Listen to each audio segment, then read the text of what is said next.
It was around midnight when I first saw her on the side of the road, and honestly, I wasn't thinking much. The night was unusually quiet, the kind of silence that sits in your chest and makes your heartbeat sound louder than it should.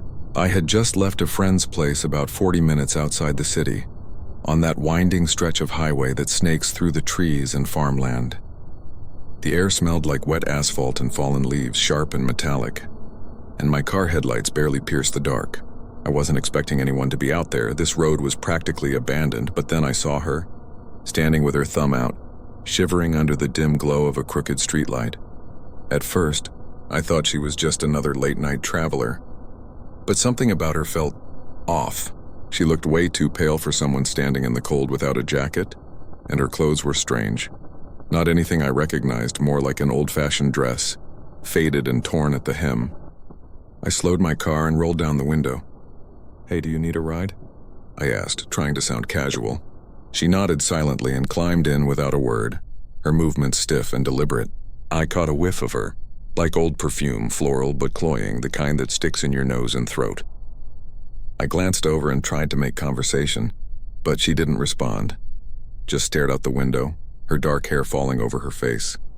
The first 10 minutes were silent, just me driving and the sound of the tires on the wet asphalt. My stomach started twisting, a knot I couldn't shake. Every now and then I would glance at her in the rearview mirror, and she'd be closer to the middle of the back seat than she should be, like she wasn't sitting in the seat properly. I shook it off, telling myself I was imagining things. Maybe she was cold. Maybe she was just tired. But then she spoke. Her voice was soft, almost a whisper, but it made me jump. "Can you take me to the church?" she asked, and I froze. I hadn't passed a church for miles. Sure, I said, trying to keep my voice steady, though it was trembling. I turned onto the next road, which led deeper into the trees, twisting and narrow, with branches scraping the roof of my car. She didn't say anything else, just stared straight ahead. But I noticed her hands. They were clasped tightly in her lap, knuckles white, shaking ever so slightly. As I drove, I started noticing strange things on the roadside. Shadows that didn't make sense. Tree branches that seemed to twist toward me. Shapes moving just at the edge of the headlights. I told myself it was exhaustion, maybe my imagination, but my gut kept screaming that something wasn't right.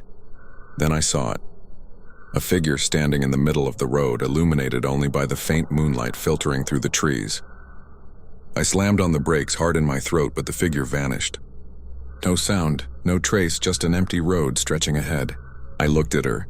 Her face was pale as porcelain, and now her eyes, they were completely black, reflecting nothing of the dim light in the car. I wanted to ask her if she was okay, but no words came out. My throat felt dry, like I had swallowed sand. The closer we got to the supposed church, the colder the air felt. My breath fogged the inside of the windshield, even though the heater was on. I started hearing things. Footsteps in the back seat, faint but persistent. I glanced in the rearview mirror again. The seat was empty. My pulse spiked. "You're in the back, right?" I stammered, turning around. Nothing. I spun back to the road, and there she was again, sitting silently, but now her eyes were fixed on me, wide and unblinking. Her lips moved, whispering something, but I couldn't hear her. And then I smelled it. Burnt hair, sharp and acrid, like something had been charred just behind me. I slammed the brakes and looked around. Nothing. Trees, road, and shadows. But her seatbelt was loose, dangling across the seat. She wasn't wearing it. I was sweating, hands gripping the steering wheel, every instinct screaming to turn around, drive away. But something kept me there, unable to move. I reached the clearing where the church should have been. Instead, there was nothing, just an empty field, mist curling around what looked like broken gravestones. The moonlight reflected off one in particular, and I could swear I saw her standing there. I stepped out of the car, heart hammering, calling her name. My voice cracked, echoing into the night. No answer. The fog thickened, and I caught movement in the corner of my eye, shapes moving between the gravestones, whispering my name. I turned back to the car. The back seat was empty. No sign she had ever been there. The seatbelt lay twisted across the cushion, and the smell of perfume still lingered, heavy and cloying. My hands shook as I got back in and drove off, not looking back. Not even when I saw the faint outline of a girl standing at the edge of the field, staring at me with those black, hollow eyes. The next morning, I went to the local police station to report what happened, hoping they could make sense of it. They listened politely, but when I mentioned the church and the gravestones, the officer's expression changed. "There hasn't been a church out there for over 50 years, he said. And the cemetery, burned down in the 70s. Only a few stones remained, toppled and cracked." My stomach sank, but I saw her there. I picked her up. I couldn't finish. The officer gave me a strange look and I left. On the drive home, I kept checking the rearview mirror. Every shadow looked like her. Every dark figure seemed to flicker with her face. I couldn't shake the feeling she was still with me. That night, I dreamed of the car again. Driving down the empty road, the headlights cutting through the fog, and there she was, sitting silently in the back seat, staring at me. When I woke up, I smelled her perfume in my room.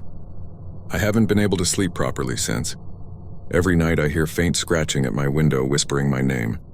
I know she's out there somewhere waiting, and I'm terrified that one night she'll just appear behind me when I'm alone. I don't know who she is or why she chooses me, but I know she's real. And the thought of what I might see if I look over my shoulder keeps me from leaving my bedroom after dark. I've tried to tell friends, but no one believes me. They think it's exhaustion, stress, or just a bad night driving, but I know what I saw. And sometimes when the wind howls through the trees outside, I think I hear her voice calling me back to that road, whispering, "One more ride." I don't drive that stretch anymore. I don't even walk near it. But sometimes when I'm alone, I swear I feel the brush of her hand on my shoulder, cold and damp, and when I turn, there's nothing there, except for the faint smell of old perfume, lingering like a ghost I can never escape. I moved into the apartment complex on a rainy Tuesday evening. The building was old, brick with peeling paint and narrow hallways that smelled faintly of mildew and dust. The kind of place where you can hear your neighbors through the walls even when you don't want to.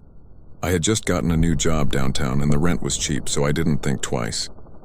The lease was simple, the landlord was friendly enough, and the apartment itself was cozy if a little dark.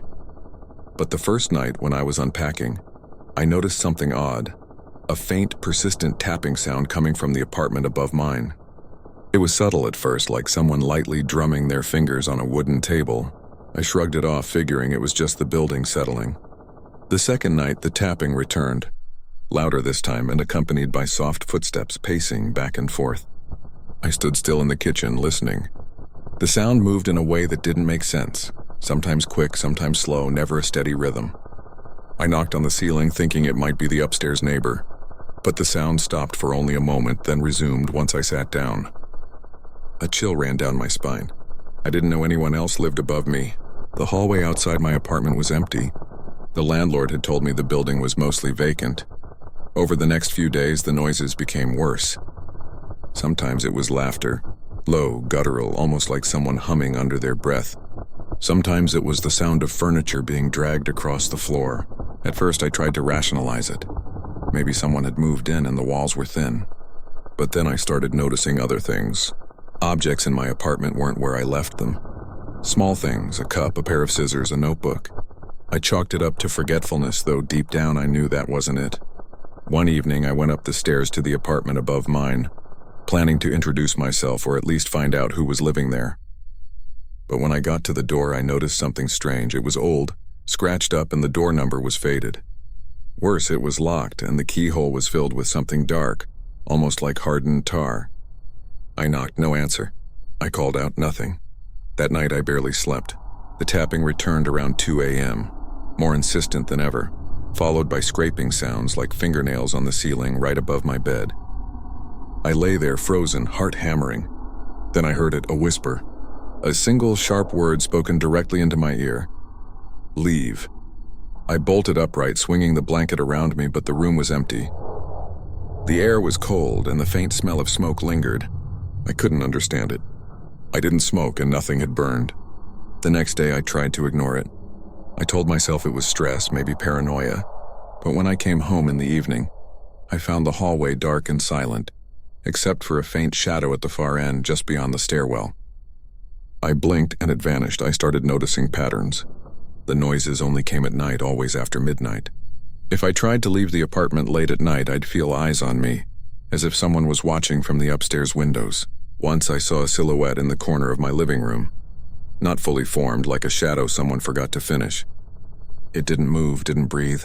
It just watched me. I ran from the apartment that night, locking the door behind me, and sat in my car for hours. When I finally went back inside, everything seemed normal again. But I knew it wasn't. Then it escalated.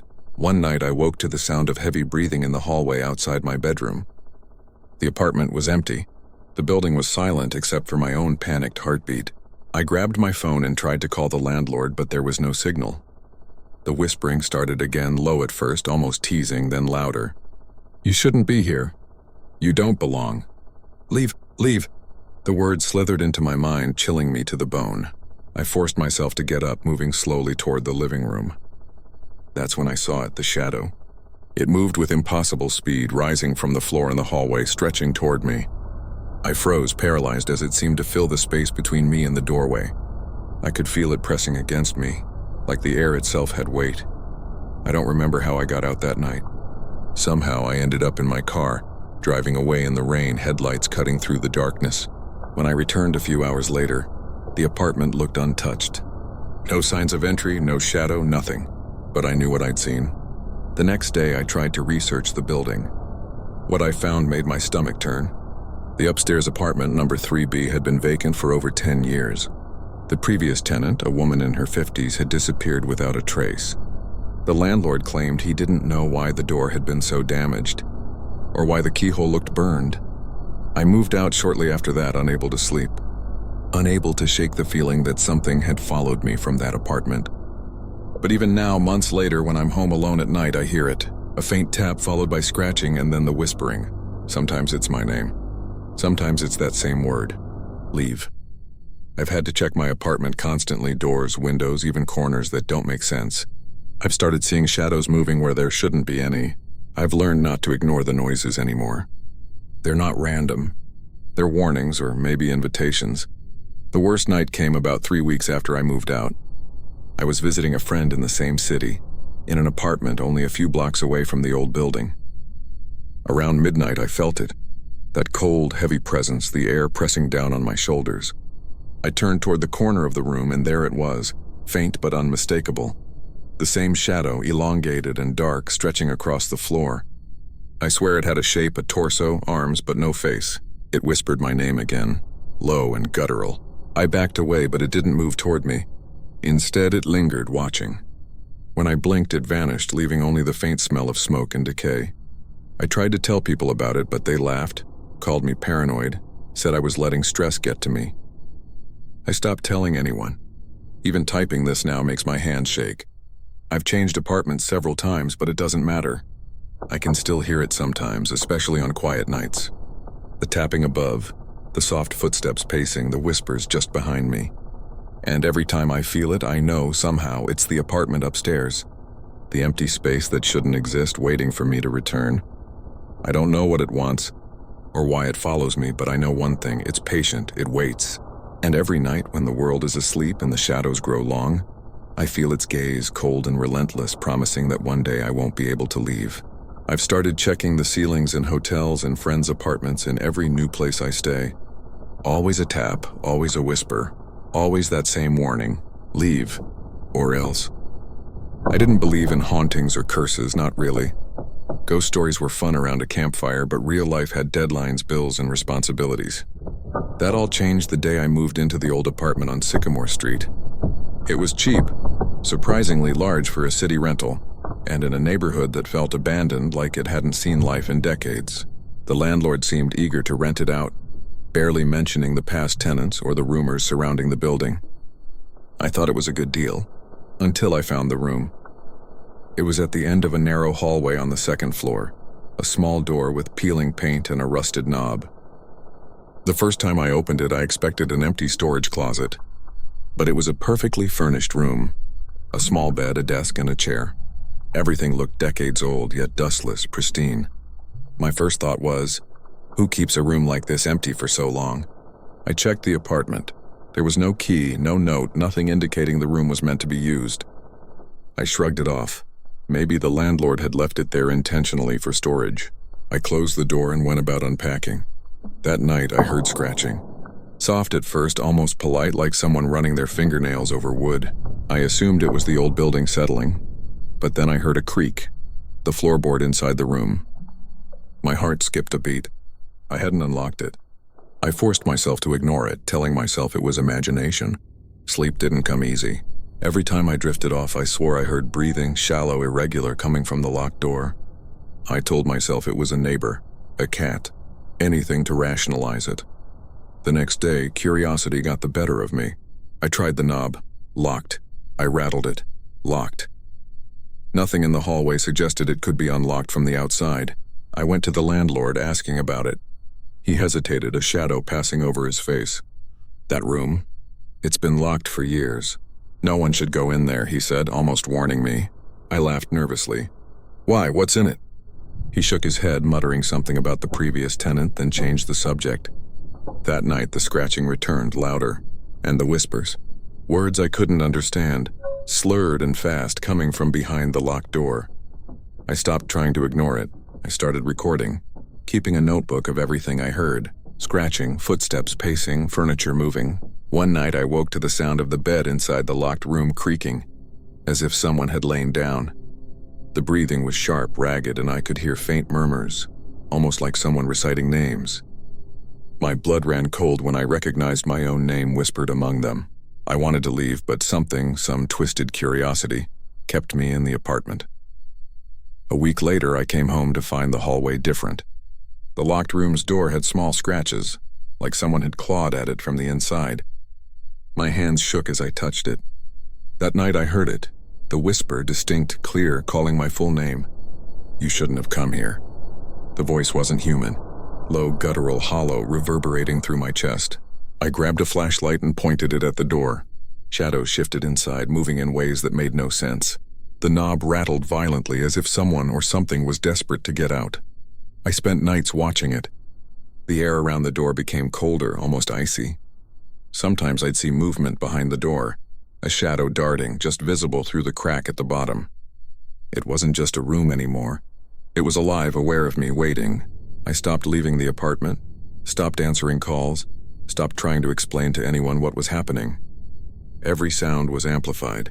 The creak of the stairs, the wind outside, the faint scratching. I could feel it watching me from the other side of the door, learning, calculating. Then one night it got worse. The whispers formed words, intelligible, slow, deliberate. Open me, free me, or join me. I couldn't resist. I fumbled with the lock, my fingers trembling, and it clicked open. The moment the door swung inward, the smell hit me first, decay, old wood, rot. The room was empty, but not empty.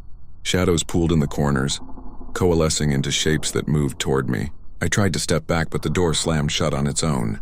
I was trapped in the hallway, breathing in that foul metallic stench, watching the shapes move across the floor. They weren't solid, but they weren't illusions either. I ran for the stairs, heart pounding, the shadows following just out of reach. My apartment was no longer safe. That night I slept in my car. In the morning I returned with friends, hoping for daylight to make everything seem rational again. But the room, it had changed. The door was closed, pristine, the scratches gone. It looked as if it had never been locked or haunted at all. I checked the hallway cameras. The building didn't even have cameras. The room didn't exist in any documentation. My friends laughed at me, said I had a nightmare. But I hadn't dreamed. I could feel it. It waited. Weeks passed. I moved out temporarily, but nothing stopped the whispers. I heard them over the phone, faintly, static-laden, calling my name. I started having nightmares. The locked room stretching endlessly, shadows pressing in on all sides, and me screaming, unable to escape. I couldn't tell anyone. They wouldn't understand, and now months later I can still hear it. Every apartment I stay in, every hotel room, I sense it. The whispers, the scratches, the cold presence hovering just behind me. I don't know what's in that room. I don't know what it wants. But I know this. It's patient, relentless, and it has my name. And someday it will open again. And when it does, I'll be inside with no way out.